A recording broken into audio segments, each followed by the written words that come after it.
2, 3. Jeg vil gerne starte med at præsentere begrebet integrant. Og det er en ret linje, som går igennem 2 punkter på en graf,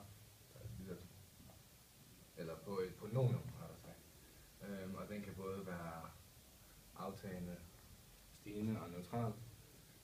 Og vi tager så udgangspunkt i den stigende i vores fremlæg. Ja, og så på den stigende, så har vi 2 punkter, som vi kalder x0, p parentes x0 og x0 plus h, p parentes x0 plus h.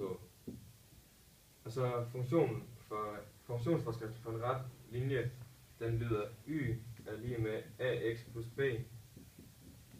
Og så skal vi så finde a, som er hellingstal på den rette linje. Og den kender vi ved a er lige med y2 minus y1 divideret med x2 minus x1.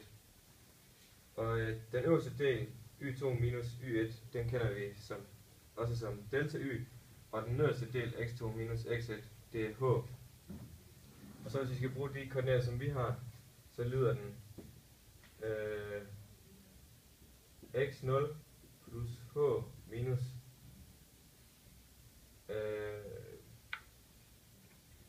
p parentes x0 divideret med... det er forkert. Det er forkert. Det kan jeg godt se. Så bare lige.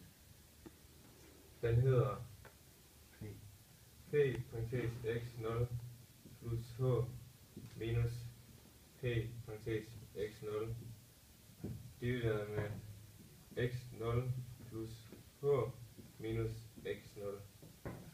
Og den nederste del, den kan vi så bare kalde h.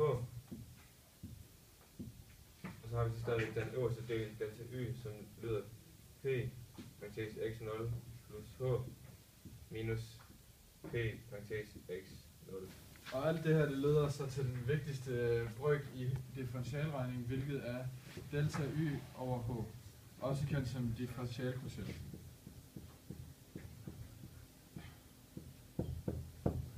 Så jeg synes, du lige gider at slå lys.